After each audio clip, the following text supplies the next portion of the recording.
Have you ever stopped to wonder how flowers keep blooming year after year? It's a question that lingers in the minds of many. You see, beyond the stunning beauty and fragrance that flowers offer, they play a pivotal role in nature's grand scheme. They are the silent orchestrators of a vital phenomenon, a life-giving process that upholds the delicate balance of our ecosystem.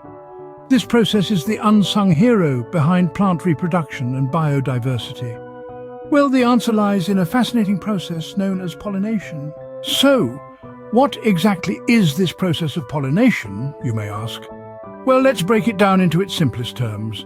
Think of it as a grand dance between nature's key players, the flowers, the pollinators, and of course the pollen. First, let's set the stage with our leading lady, the flower. Inside every bloom you'll find male and female parts. The male parts, called stamens, produce our second player, pollen. This pollen needs to reach the female parts or carpels of the same or another flower for fertilization to occur. Enter our third player, the pollinators. These are the tireless bees, delicate butterflies, chirpy birds, and even the invisible wind that serve as the messengers of nature, carrying pollen from one flower to another.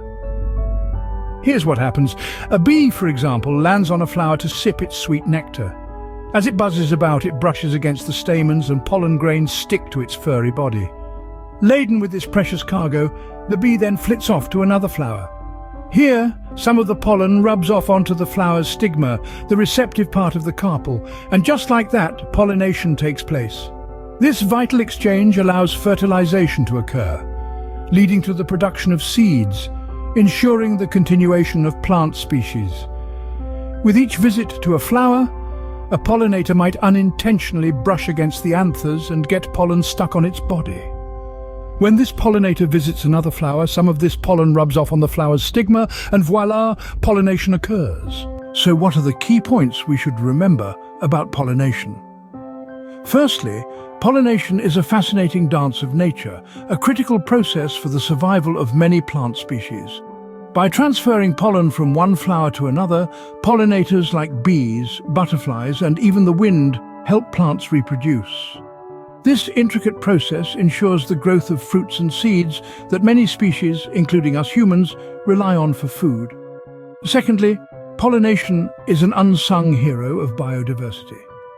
Each time a pollinator visits a flower, it's not just helping that one plant, but contributing to the rich tapestry of life that makes up our ecosystems. However, it's not all sunshine and roses. Threats to pollinators such as habitat loss, pesticides and climate change are real and concerning. They could disrupt this delicate balance and have far-reaching implications for our environment. In essence, pollination is a remarkable process that ensures the continuity of life on Earth. So next time you see a bee buzzing around a flower, spare a thought for the vital role it plays in our world.